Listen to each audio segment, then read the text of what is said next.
अस्सलाम वालेकुम, सत श्री अकाल। उम्मीद करता हूँ आप सब दोस्त ठीक ठाक होंगे। मैं हकीम सरदार प्रीतम सिंह लाहौर से। हमारे पास काफ़ी दोस्त आते, लाहौर से बाहर भी आते हैं, लाहौर से भी आते हैं और ज़्यादातर मसला बताते हैं मैदे के लिए कि मैदे के हम तरह तरह के दवाई खाते हैं और ठीक नहीं होते। अगर खाते हैं तो ठीक हो जाते हैं, लेकिन जब छोड़ दिए को 5-10 दिन बाद वही मैदे में जलन, तेज़ाबियत, अल्सर ये ठीक नहीं होते।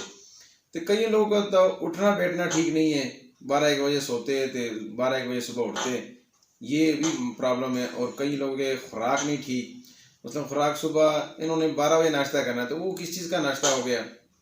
नाश्ता करे कम से कम कोई 8 बजे नाश्ता करे, दोपहर में 1-2 बजे खाना खाए, रात में मगरब तो पहले पहले खाए तो वो ज़्यादा बेहतर है। इससे मैदा ठीक भी रहता है और जिस्मानी ताकत भी रहती है।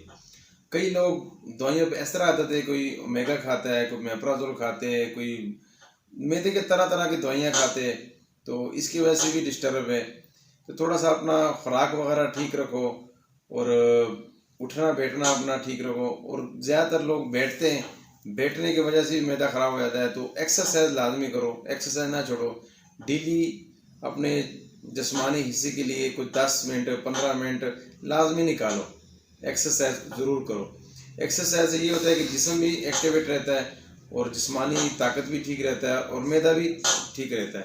तो एक्सरसाइज भी लाजमी करो और खाना पीना अपना ठीक रखो और कुछ फास्ट फूड, जंक फ्रूट ये चीज़ें भी कम रखो। जिस तरह कोल्ड ड्रिंक लोग ज़्यादा शौक से पीते तो ज़ाहिर बात है फिर मैदा ख़राब ही होना।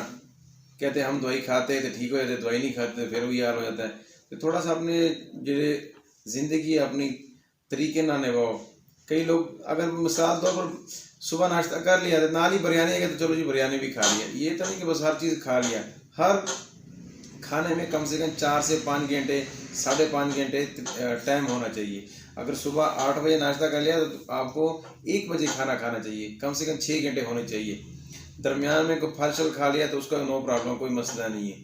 अगर आपने समझो दोबारा फिर खाना खा लिया 10-11 बजे, समझ लो आपका मैदा फिर ख़राब हो जाएगा। इंशाल्लाह नेक्स्ट वीडियो में मुलाकात होगी। अल्लाह हाफिज़।